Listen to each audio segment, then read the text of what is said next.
तो दोस्तों कैसे हैं सब लोग। आज एक विशेष टॉपिक के ऊपर बात करने वाले हैं जो आज के समय में बहुत ज्यादा जरूरी है। प्लस टू के साथ में मीन बाय जो बोर्ड्स हैं उनके साथ में नीट की तैयारी करने के लिए आपको क्या क्या करना चाहिए।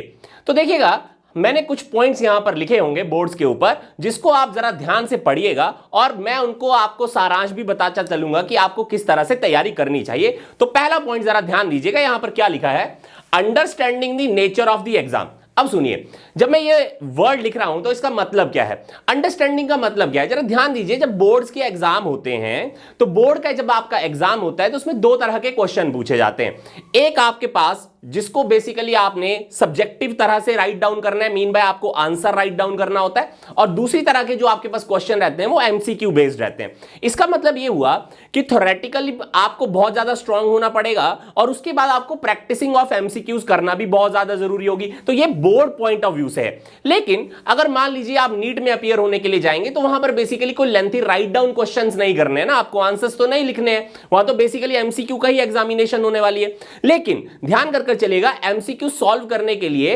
थ्योरेटिकली हमें बहुत ज्यादा स्ट्रांग होना जरूरी होता है। इसका मतलब मल्टीपल टाइम हमें एक पर्टिकुलर टॉपिक को बार बार रीड करना पड़ता है और उतने ही समय आपको बेसिकली एमसीक्यूज को सॉल्व भी करना पड़ेगा साइड बाय साइड। जितने ज्यादा आप एमसीक्यूज थ्योरेटिकल कंसेप्ट को मिलाकर आप सॉल्व करेंगे उतना बेटर आप परफॉर्म करेंगे, बोर्ड में भी अच्छे से और नीट में भी अच्छे से। चलिएगा, तो ये था पॉइंट नंबर 1। सेकंड पॉइंट को जरा ध्यान दीजिएगा। सेकंड पॉइंट क्या है, देखिए सेकंड पॉइंट है आइडेंटिफाई द कॉमन टॉपिक्स। अब देखो, बोर्ड और नीट के अंदर जब आप विशेष तौर पर अब अपीयर होंगे तो वहां पर आपको पहली और बहुत इंपॉर्टेंट चीज जो हमें करनी है वो ये है कि जो बोर्ड में आपके पास प्रीवियसली 10 ईयर के जो बहुत सारे आपके पास कॉमन टॉपिक्स होंगे और उन्हीं कॉमन टॉपिक्स के जो क्वेश्चंस आपके पास कहीं ना कहीं नीट में पूछे गए हैं, उन टॉपिक्स को हमें मल्टीपल टाइम रिवाइज करना है। जितनी बार आप उन मल्टीपल कॉमन टॉपिक्स को रिवाइज करेंगे, ध्यान करिएगा, यही कॉमन टॉपिक आपको वापस से रिपीट होंगे। मेरी बात ध्यान करके चलिएगा, पिछले 10 साल के पेपर भी हमने एनालाइज किए हैं। हमेशा जो बोर्ड के आपके पास कहीं ना कहीं कॉमन टॉपिक्स जो इंपॉर्टेंट होते हैं, जिन पे सब्जेक्टिव क्वेश्चन आता है, वही आपके पास टॉपिक ऐसे हैं जिनसे नीट में भी क्वेश्चन पूछा जाता है। इसका मतलब यह हुआ कि आपको उन कॉमन टॉपिक्स को आइडेंटिफाई करना ही पड़ेगा। अगर आपने वो नहीं किया तो नीट में विशेष तौर पर आप स्कोर अच्छा नहीं कर पाएंगे। तो ये आपको ध्यान कर चलना है। चलिएगा, तीसरे पॉइंट की ओर को, एनालाइजेशन की ओर को चलते हैं। देखिए, वर्ड लिखा है डिवाइड एंड कॉन्कर, ठीक है जी, और यहां पर मैंने एक ब्रैकेट्स में वर्ड लिखा है दैट इज स्लॉट रिवीजन। अब जरा ध्यान देना, इसका मतलब क्या है। देखिए, कुछ दिनों में अगर बोर्ड्स आप देने वाले हैं तो मे बी ऑलमोस्ट आपके पास फेयरवेल हो आई होंगी आपके पास में। अब आपको छुट्टियां दे दी जाएंगी और छुट्टियों के बाद आपके पास डायरेक्टली एग्जाम होने वाला है। अब देखिए, आप घर पर होंगे तो घर पर होने पर आपको विशेष तौर पर जब आपके पास बोर्ड का एग्जैक्टली एग्जामिनेशन होती है, दैट इज आपके पास 10 बजे से लेकर दोपहर के 1 बजे तक, आप कोशिश करें कि बोर्ड के एग्जाम के लिए स्पेसिफिक तैयारी उसी समय करें।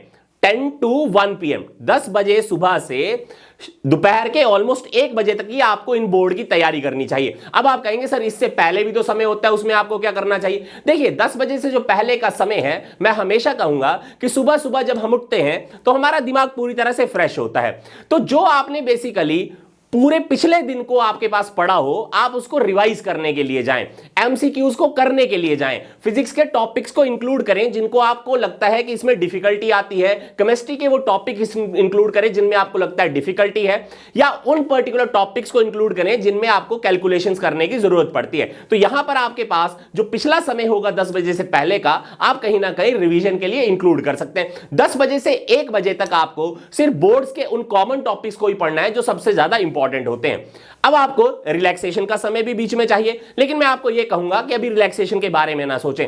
अब देखिए, एक इंपॉर्टेंट पॉइंट, आपके पास जो नीट का पैटर्न है, अगर आपने ध्यान दिया हो, वो होता है शाम 2 बजे से लेकर 5:20 तक। अब देखो हुआ क्या, दोपहर के 2 बजे आपके पास पेपर होगा नीट का और आपके पास शाम के 5:20 वो खत्म होने वाला है। इसका मतलब यह हुआ कि आपको 2 बजे से लेकर 5:20 तक एक्चुअली में एमसीक्यू को सॉल्व करने के लिए समय देना चाहिए। अब एक बात यहां पर ध्यान देनी है, ध्यान ये देनी है, जब आप 10 बजे से 1 बजे तक आप पढ़ने बैठे तो लगातार पढ़ना है। जब 2 बजे से लेकर आप 5:20 तक पढ़ने के लिए जाए तो भी आपको लगातार पढ़ना है। इससे पता क्या होगा, आपका माइंड ट्रेन होने वाला है कि 3 घंटे मिनिमली मुझे बैठकर कोई ना कोई सब्जेक्ट या कोई ना कोई टॉपिक पढ़ना है, एमसीक्यू सॉल्व करें, क्योंकि माइंड ट्रेनिंग बहुत ज्यादा जरूरी होती है।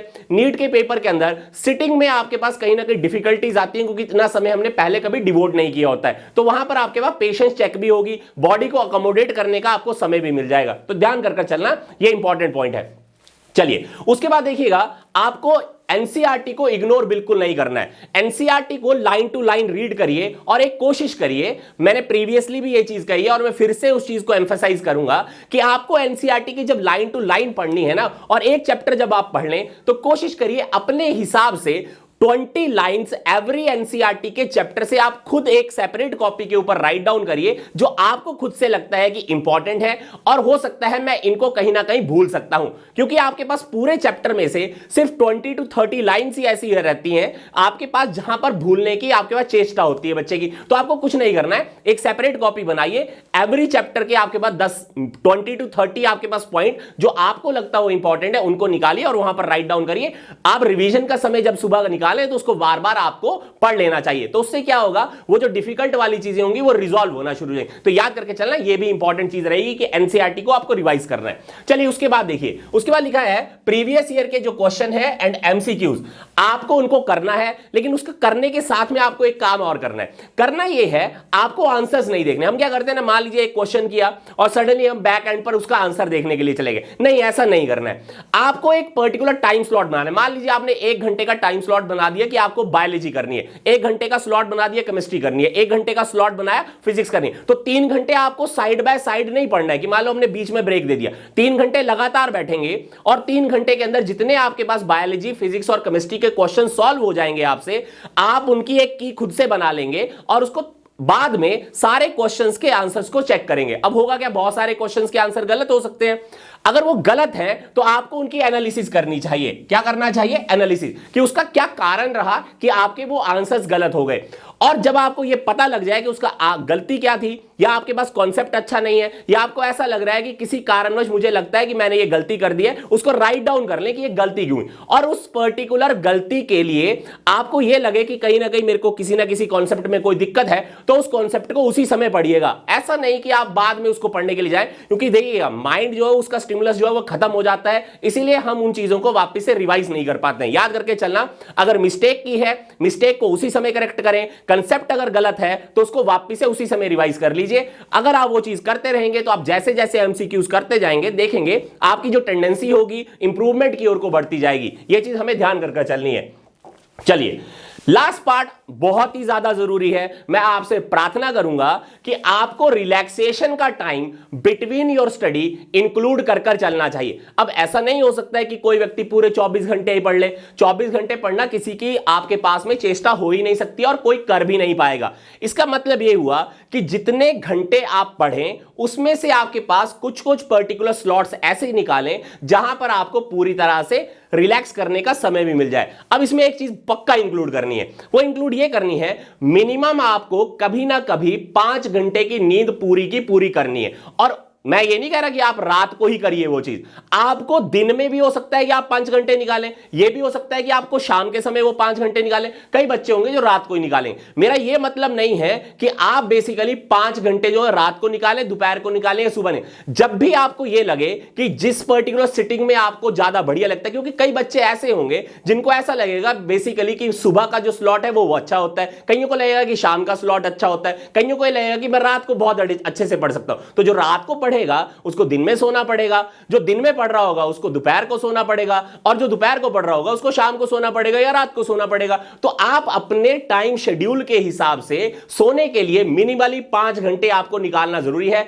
जितना माइंड रेस्ट की स्टेट में होगा उतना बेटर परफॉर्मेंस होने के चांसेस होते हैं। तो 5 घंटे मिनिमल, और मैं ये जरूर कहूंगा कि इससे ज्यादा घंटे अभी सोने की जरूरत बिल्कुल भी नहीं है, क्योंकि आपको बोर्ड का एग्जाम भी देना है और नीट का एग्जाम भी देना है। अगर आप इन सारे पॉइंट्स को ध्यान में रखेंगे तो मुझे पूरी उम्मीद है कि आप आने वाले फ्यूचर डॉक्टर हैं। Thank you very much.